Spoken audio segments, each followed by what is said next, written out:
In my ministry right now, I get to work with a lot of different denominations as well as the UMC, and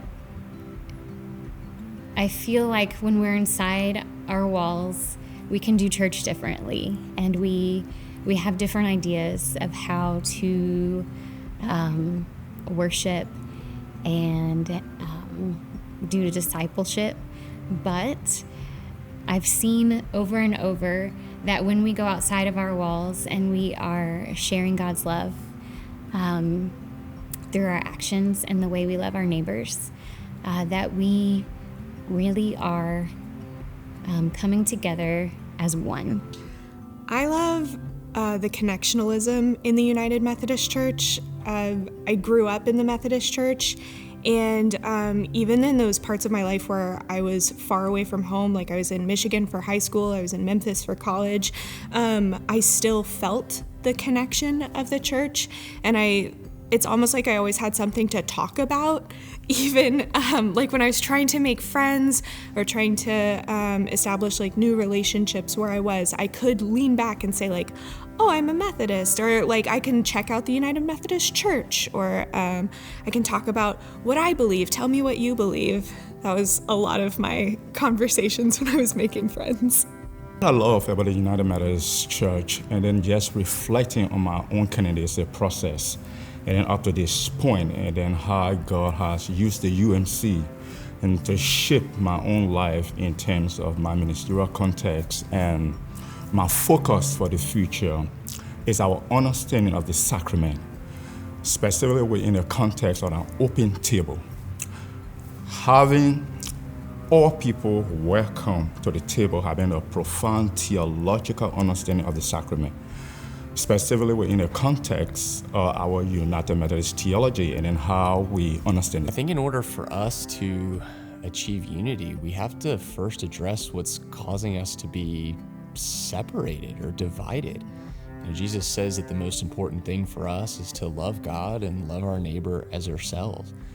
And I think we've gotten to the point as a society, as a country, as a world where we have failed to recognize other people as our neighbor. So we as a people, as a church especially, we've got to not only live into that ourselves, but help other people recognize that those around us are our neighbors. And so as we enter into this new Horizon Texas conference, and as we think about what is the future of the church, we have to start there. We have to start by viewing those around us as our neighbors and then honoring them as people made in the image of God. I know it sounds so simple, but sometimes it really is that simple. What I really love about the United Methodist Church is the connection that we have, the connectionalism that we participate in, mostly because a lot of ministry, especially from a clergy perspective, can be somewhat isolating. And just knowing and having and participating in a wider connection makes you feel less lonely a little bit in ministry, and also helps us with resources and really just to communicate with those around us, the laity and clergy alike. So the connectionalism is a big factor in what I really love about the UMC. There is a group of people that do student ministry along the 114, 121 highways. And we have Zooms every so often about how we can be in ministry together. And one of the things that sparked out of one of those Zooms was a need to talk about how confirmation looks for all of our churches. Some of us recognize that while confirmation is great, there are some things that we can improve about it.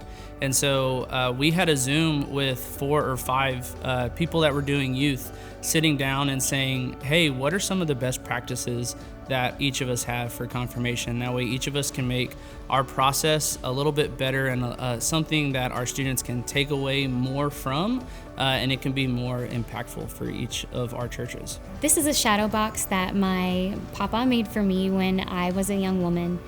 And he was an artist, and he was able to share his faith by the things that he created. And this shadow box for me, it represents his faith, but it represents the faith that all of my family instilled in me from the time that I was very, very young. So this represents for me my childhood and the support and the love and the faith that my family has shown for me that has made all the difference in the world. It's made me who I am. This is a communion kit that I got from my grandfather.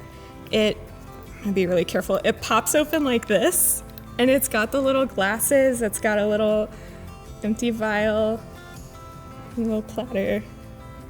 And it's all kind of in here. I think the platter also pops open, but I'm not gonna mess with that. And then this is his name from his uniform.